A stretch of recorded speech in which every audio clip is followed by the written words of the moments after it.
Mga kababayan, 13 na raw ang boto laban kay Vice President Sara Duterte. Teka muna, kung 13 lang ang boto para conviction, hindi pa siya convicted dahil sa ilalim ng konstitusyon at sa kasalukuyang ruling ng impeachment court, 16 na senator judges ang kailangan bumoto para makonvict ang Vice President. At etong mas interesting, kung iyong sinasabing 13 ay political block lamang, matatapyasan pa ba? Madadagdagan ba? May lilipat ba? At higit sa lahat, may senator judge na ba talagang dapat magdesisyon bago matapos ang prosecution, defense, evidence at cross-examination? Senate, law, impeachment, evidence, justice. Diretso tayo. Hashtag walk with Dan, facts first, analysis next. Ito ang unang dapat malinaw. Article 11, Section 3, Paragraph 6 ng 1987 Constitution, walang maaaring makonvict sa impeachment ng walang concurrence ng 2/3 of all members of the Senate. 24 ang constitutional membership, 2/3, 16, at noong July 6, mismong presiding officer Chis Escudero ang nagsabi, 16 affirmative votes ang kailangan para makonvict si VP Sara. Kinabukasan, pinanindigan niya ang ruling na yon. So kung 13 lang, kulang ng 3. Simple mathematics, di ba? 13, 13 plus 3 ay 16. Kaya huwag tayong gumawa ng headline na 13 na, tapos na si Sara. Hindi. Konstitusyon pa rin ang masusunod, ha? Ngayon, pero hindi lang dyan nagtatapos. Bakit pa ulit-ulit ang number na 13? Noong June 13, noong June, 13 senators ang bumoto para maging Senate President si Sherwin Gatchalian. That established a Senate majority block. Pero, at malaking pero, ang pagboto kung sino ang Senate presidency ay hindi pareho sa pagboto kung guilty o not guilty ang respondent sa impeachment. Magkaibang tanong, magkaibang obligasyon, magkaibang record. Kung bumoto ka kay Gatchalian bilang Senate President, hindi ibig sabihin, convict Sara ako. At kung dati kang nasa kabilang block, hindi rin automatic, acquit Sara ako. Impeachment court na sila ngayon. May separate oath sila. Ang oath, impartial ayon sa constitution at laws. Kaya ang 13 member political block ay hindi dapat automatikong tawaging 13 conviction votes. Okay, maaari pang matapyasan, ha? Ngayon, sagutin natin ng diretso ang title. Maaari pang matapyasan, question mark.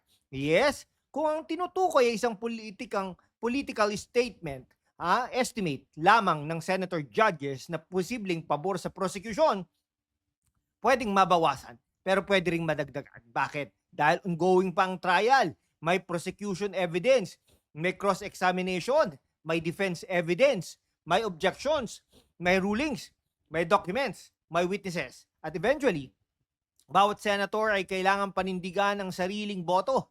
Hindi dapat kasama kita sa majority, kaya convict ka. Hindi rin, ha? Duterte alay ka, kaya acquit ka. That's precisely what the oath is supposed to prevent. In fact, kahit si Senator Riza Ontiveros na political critic ni VP Sara ay nagsabing hindi pa dapat sabihing prejudge na ang Senate ang kaso at kailangan marinig muna ang dalawang panig. Exactly. Hayaan muna ang trial. Bakit magandang news ito para sa defense? Defense-friendly analysis tayo. Kung 16 ang kailangan ng prosecution, the burden politically is higher. Hindi sapat ang simple majority. Hindi 13, hindi 12, hindi 15. Kailangan nilang makumbinsi ang 16 na senator judges na suportahan ang conviction.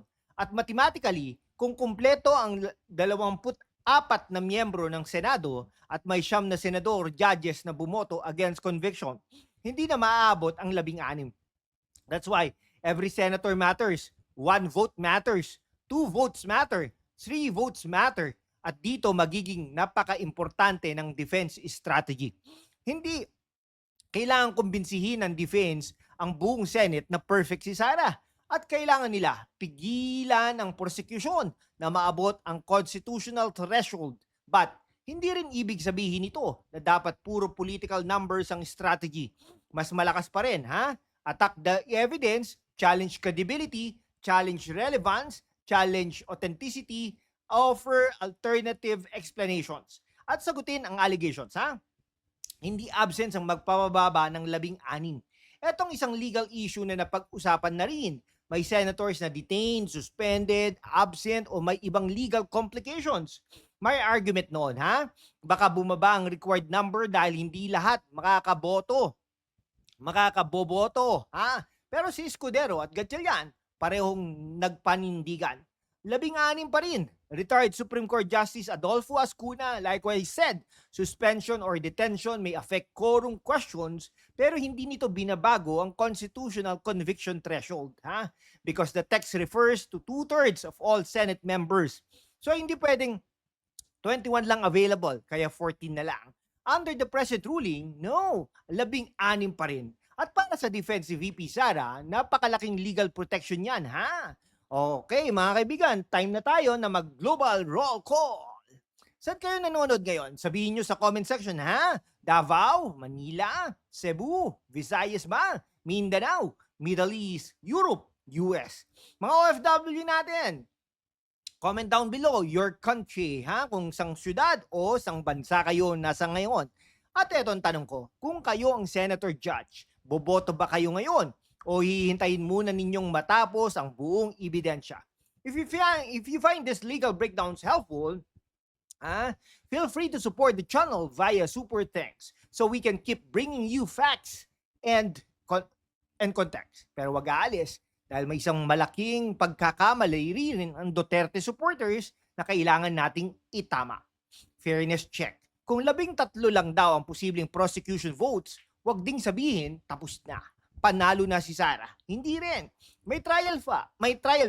At ang ebidensya na ipinapakita sa impeachment court ay dapat sagutin ng defense. May confidential fund allegations. May financial and documentary issues. May testimonya. May ibang articles of impeachment. Vice President Sara denies wrongdoing. Prosecution says the evidence supports removal. Neither statement is the final verdict.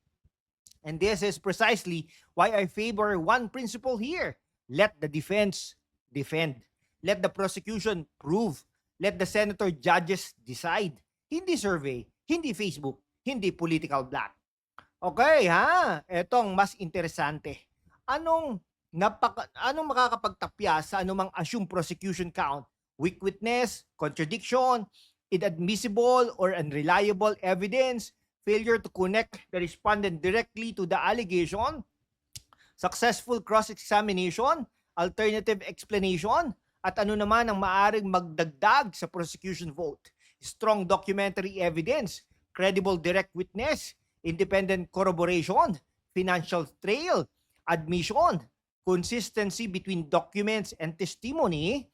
So kung Sara supporter ka, ang pinakamalaking strategy ay sigurado na ang acquittal. No, ha? The smarter defense position, ha? Make them prove every material claim. At kung hindi convincing ang evidence, senator judges have constitutional space to vote against conviction.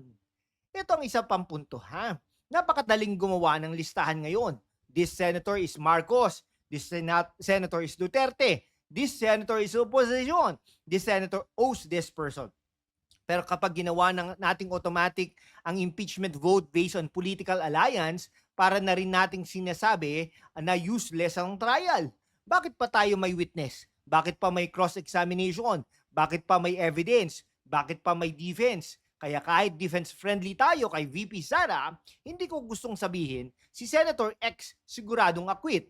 Hindi natin alam. At dapat hindi natin alam hanggat hindi kumpleto ang proceedings. Senator judges are supposed to decide based on the case before them. Okay, ito na po ang ating hatol nila na. Ito ang hatol nila. Number 1, 13 votes cannot convict VP Sara under the impeachment court's current ruling. 16 ang kailangan. Number 2, ang 13 miyembro ng Senado ay majority black ay hindi automatic na 13 conviction votes. Leadership vote is not impeachment judgment. Number 3, kung may political estimate na 13 senators leaning one way, yes, pwedeng matapyasan, pwede ring madagdagan. Nothing is locked until the vote. Number 4, absences, detention, or suspension do not currently reduce the 16-vote requirement under Escudero's ruling. Number 5, for VP Sara's defense, the constitutional mathematics matter. The prosecution needs 16 affirmative votes. That is high threshold, ha? Pero, number 6, ang pinakamagandang depensa ay hindi political arithmetic. It's answering the evidence. Because the strongest acquittal is not kulang sila ng numbers. The strongest acquittal is hindi nila napatunayan ang kaso sa 16 na senator judges. Oh, so kayo ang tanungin ko, kung may nagsasabing 13 na raw ang boto laban kay VP Sara, naniniwala ba kayo? At sa tingin niyo, matatapyasan pa ba ang numbers habang nagpapatuloy ang trial o madadagdagan pa? At pinakamahalaga, should senators vote based on political alliance or only after hearing the complete prosecution and defense evidence? Comment down below. Kung gusto kong makita ang reasoning ninyo, hindi lang pangalan ng kandidato. If you find these legal breakdowns helpful, feel free to support the channel via Super Thanks. Subscribe to stay updated on the truth behind the latest headlines. We are on the road to 100,000 subscribers. To show the strength of our community, join us. Facts first, analysis next. This is #WalkWithLove.